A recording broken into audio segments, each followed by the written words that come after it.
Today, I'm going to be talking about how you can improve your aim in Fortnite Season 7. If you do find yourself enjoying this video or you find it helpful in any way, then please drop a like on this video. It's free and it helps a ton. And also consider subscribing. I'm almost at 20k. It'd be greatly appreciated. So improving your aim in Chapter 2 Season 7 of Fortnite. We're quickly approaching the 4-year anniversary of Fortnite Battle Royale being out. And that basically means that there's a lot of really good players. I talked about this in a video like last week, and what I said and what I'll reiterate is that everyone's really good. Everyone has insane builds, insane edits. A lot of people have pretty good piece control, but the thing that really separates the average players from the good or the great players is aim. If you have good aim in Fortnite, you will literally be good no matter what. I mean, 95% of the time, someone can be running a full-on edit course on you, and you can literally pull out your shotgun, and if you have good aim, you can one pump them. Even though they might have practiced piece control and editing and building for hundreds or thousands of hours, it doesn't matter because you have good aim. This is why, especially as of recently, I've really been practicing my aim a lot in Fortnite. And I gotta say, even just in the past few weeks that I've been practicing my aim heavily, I've definitely began to notice some positive results. So here's a few pointers for practicing your aim in Season 7. First of all, we have Crosshair Awareness. Crosshair Awareness is basically just where's the most optimal spot for your crosshair to be at all times. So this would apply to someone like making an edit. Say you're fighting someone, the opponent is in a box in which you have a wall edit on. In this example, let's say the opponent is on the right side of the box. So you're pretty likely to make an edit like maybe the bottom right 3 and make that little triangle edit. Now the outcome of this play can be hugely different depending on which direction you actually make that edit. If you start from the middle right square and go down to the bottom and then down to the left, then when you confirm that edit, you're literally staring at the ground, nowhere near where the opponent actually is. So proper crosshair awareness would actually be to select the middle bottom square first, and then the bottom right, and then the middle right. Then when you confirm that edit, your crosshair is already around the player's head. So not only are you likely to get the shot off faster, but you're also way more likely to actually hit your target and deal a good amount of damage.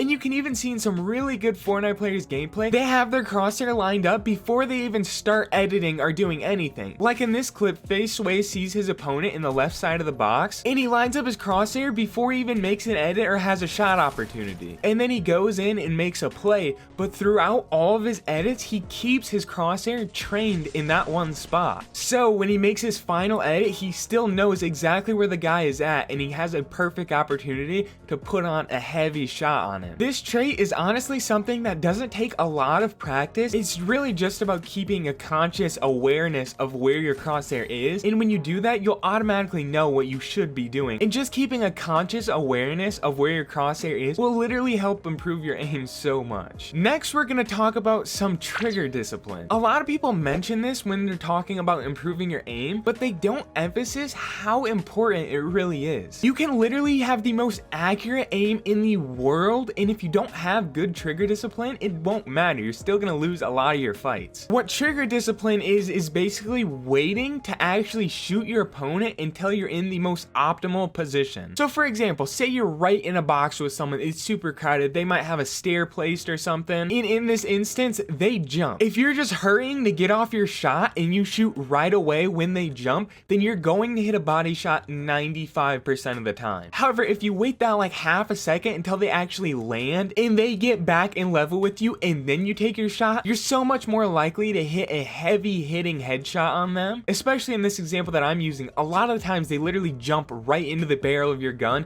and if you just have that little bit of trigger discipline and wait until they land, it is so easy to one pump them. But that was just one example of trigger discipline. Trigger discipline applies in so many different situations. Say your opponent's a couple stories below you and you jump off and are falling down. If you have poor trigger discipline and you shoot them at the top, your shotgun shot is gonna hit for maybe 20-25 damage. But if you wait until you get closer to the bottom and have a properly lined up headshot, you're going to hit for well over 100 damage easily. And having good trigger discipline is really going to help you hit harder hitting shotgun shots. If you're waiting to the most optimal time to take your shot, especially with like pump shotguns, then you're going to see huge results. In literally any instance, if you wait to line up your headshot, you're way more likely to win that fight than before. Now, sometimes this can mean eating a shot from the other player and taking some damage on, but in doing that, it gives you the opportunity to line up a heavier hitting shot and get that fight over with and guarantee a victory in that fight. So again, just really think about it while you're fighting and don't get too trigger happy and shoot right when you see the person.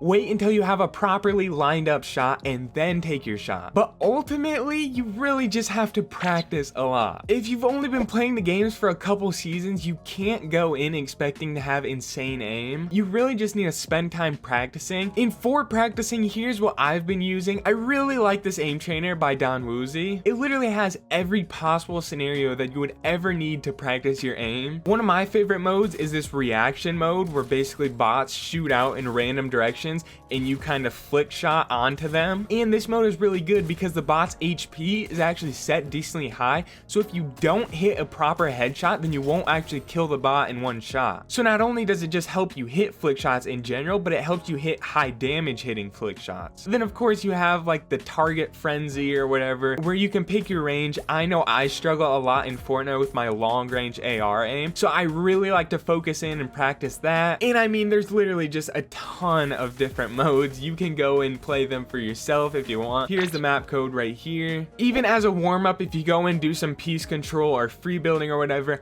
and maybe hop in this map for 5 to 10 minutes, it really warms up your aim. And just a little bit of practice every single day can really go far. I also really like 2v2 box fights to practice the first two tips that I talked about. Box fights really highlight crosshair awareness and trigger discipline. And if you go into box fights, you get a gold pump every single time. If you just have a mindset that you want to hit a 1 pump every single time you take a shotgun shot, then you're going to see some good results, I guarantee it. And lastly, fighting in higher point arena lobbies is huge practice. The progression isn't as quick as if you were to practice like box fights or an actual aim trainer map. However, because it's way less frequent fights, it builds up the pressure a little more and you're actually in game in real game situations. And I say higher point arena lobbies because these players are actually going to be skilled and really make you practice your aim rather than just going into pubs and one pumping Timmy that's not building. So in arena, the stakes are a little higher, the consequences are a little more, and the more you get in these fights, the more comfortable you're gonna get and the better you're gonna get. So those are my tips for improving your aim in Fortnite Season 7. I hope they helped you, and I hope to see you guys in a future video.